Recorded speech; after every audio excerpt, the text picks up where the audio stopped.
My 48-year-old female, pregnant daughter, 25 years old, and her husband are moving back to our city because of a job offer for my son-in-law. They asked us to move in with us for a year or so because they couldn't find an affordable house immediately. They will eventually buy a house here. I am thrilled that she is coming back. Not only because I missed having her close to me, but also because of the help I can provide for her when the baby is born. However, there is a big problem. We have 3 bedrooms. My husband and I have the master bedroom, and our son, 16 years old, has the second largest one. These 2 rooms are really large. The third room is not small per se, but in comparison to the other 2, it is too small for 2 people. And a baby. My son had the smallest room until his sister moved out 2 years ago. He was very happy with his new room. I know that it is kind of mean to ask him to move back into the smaller room, and his father and I are willing to compensate him. His dad offered him a new gaming PC, and when that didn't convince him, he said he can have a new phone of his choosing on top of that. But my son is adamant about staying in his room. He even called his pregnant sister to tell her to F*** off and stay where she is. She was very upset after his phone call and cried when she told me. She also said son-in-law has second thoughts about moving in with us after my son's tirade.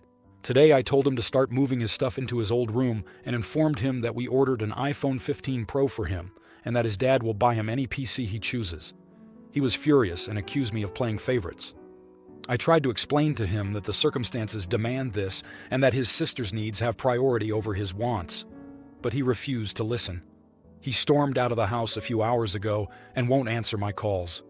My husband thinks I went too far and was an AH for telling our boy that his sister's needs are more important. Am I the AH here? I get that he is angry, but his sister needs her family, including him right now, and that is more important than having the larger room. Edit. Son-in-law is my son-in-law. There is no third person involved. Edit 2. My daughter never was a golden child.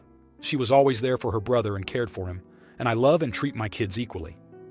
She got the bigger room because she had many more clothes and needed a bigger closet. He spends most of his money on tech stuff. That is far more expensive than whatever we gave her for clothes before you get ideas. I didn't offer my room because this room is shared by 2 people. He is 1. 2 people need more space than 1 person.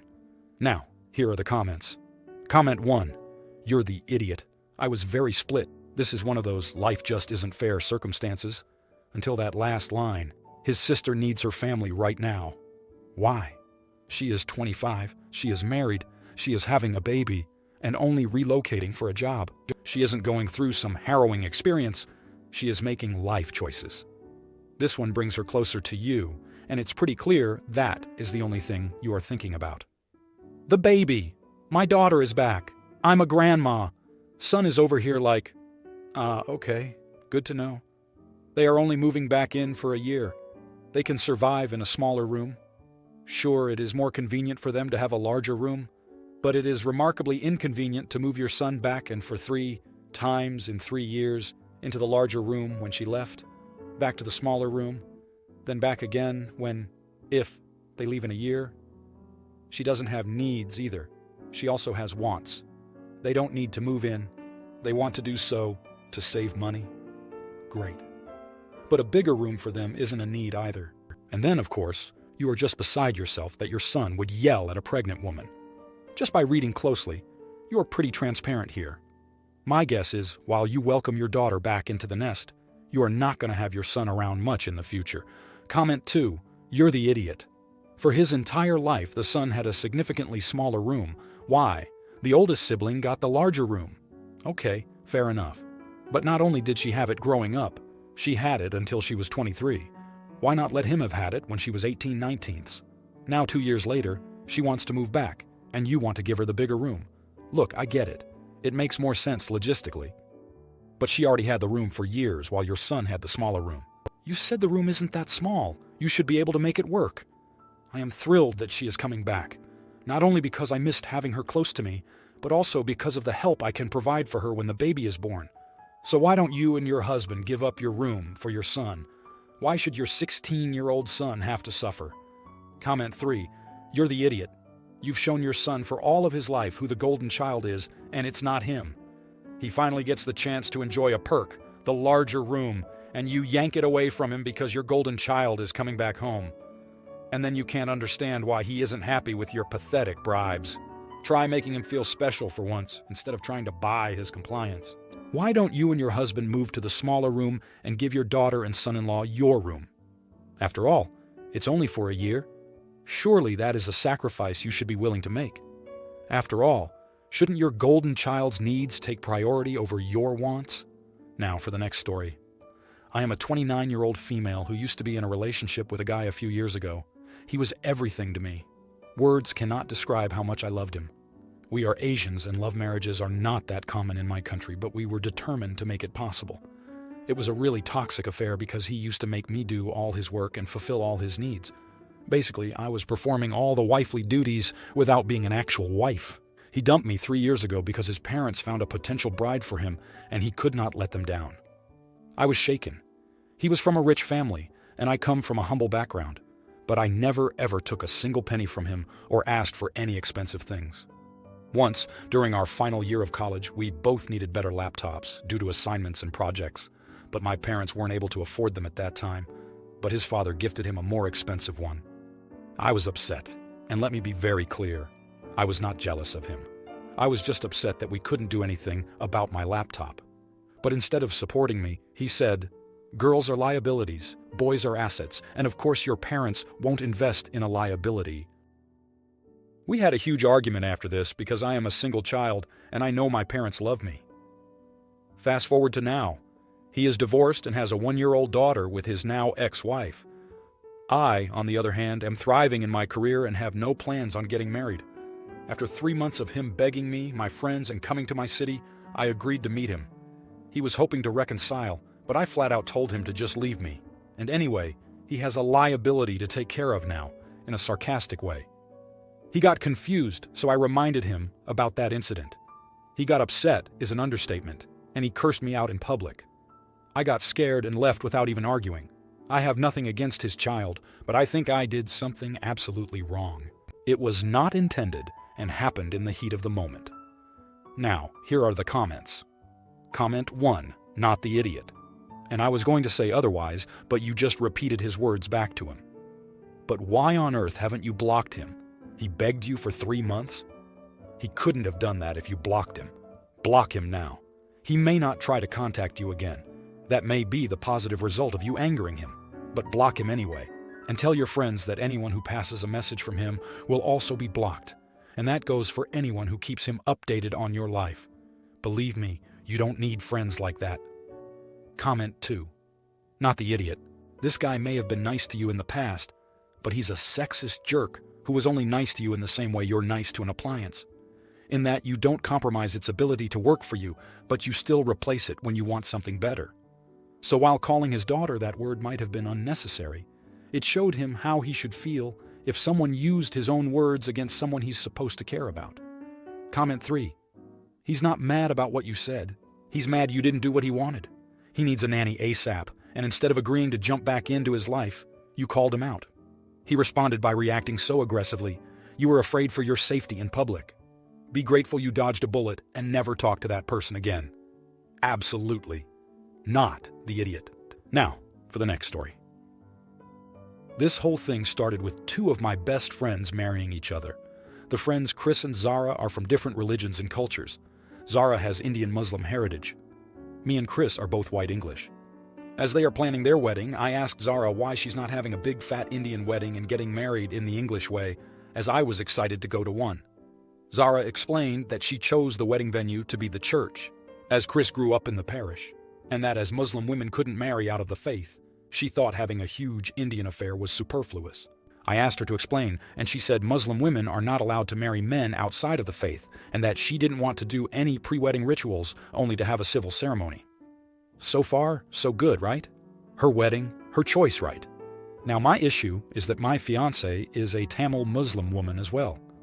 Our wedding is in December. We were thinking of having a New Year's Eve wedding, and it's being done the traditional way. I asked my fiancé Z about this, as I was confused about what Zara had said. And then she told me the truth.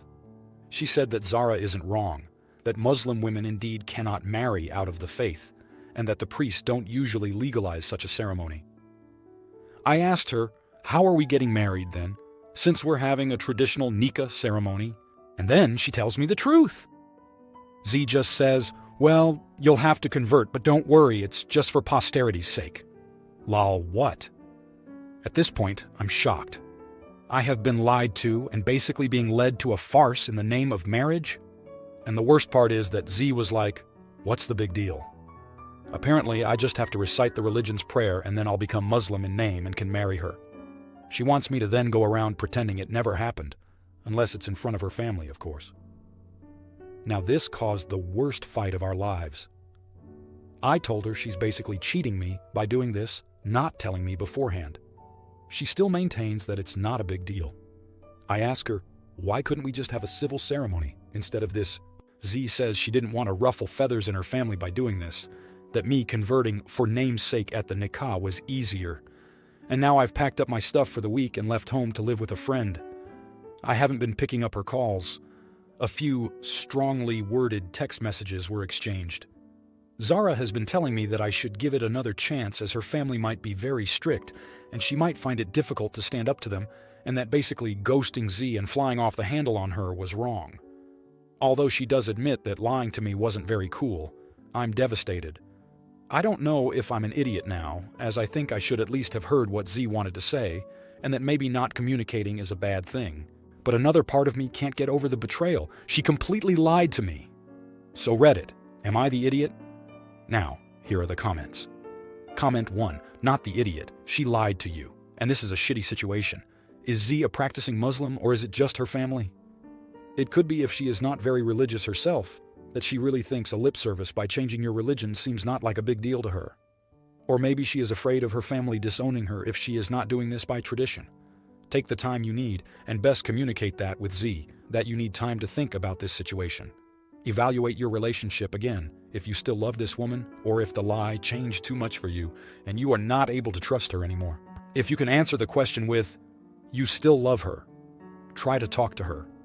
If you think she will not be able to understand your point of view, or that you will not be able to see her point, maybe try couples therapy with some therapist you both find sympathetic. It will be hard work from here, and best would be to set all wedding planning on hold for the moment, so no more money is spent if it is not sure that you both will get married at this time or ever. Comment 2. Do not marry her. She's a liar, and more importantly, a coward in the face of her family. Are you interested in having a wife who bends to the will of your in-laws with no regard to your feelings? That's what you're in for. God help you if you have children with this woman. You'll have no say in their upbringing. You have an untrustworthy person with no integrity on your hands. Run. Now. ETA. Do not listen to a single soul who tells you to stay. They're not the ones who will be stuck with her and the wreckage your life will become. There's no happy ending with this woman. You'll be lucky for an ending that isn't disastrous. Comment 3. Not the idiot. Z says it isn't a big deal. Then why is she hiding it and having you convert? Why doesn't she just do the civil ceremony if it isn't such a big deal? Z is also completely discounting your spiritual beliefs. If she can't stand up to her parents about the truth of her relationship, what do you think will happen in the future? You will be capitulating to all her family's demands and religious expectations. Time to run for the hills before you're married and have to go through a divorce. If you like this video, you'll probably like these too. Also, while you're here, please consider subscribing. It's your support that keeps this channel alive and allows me to make better and longer videos. Have a great day.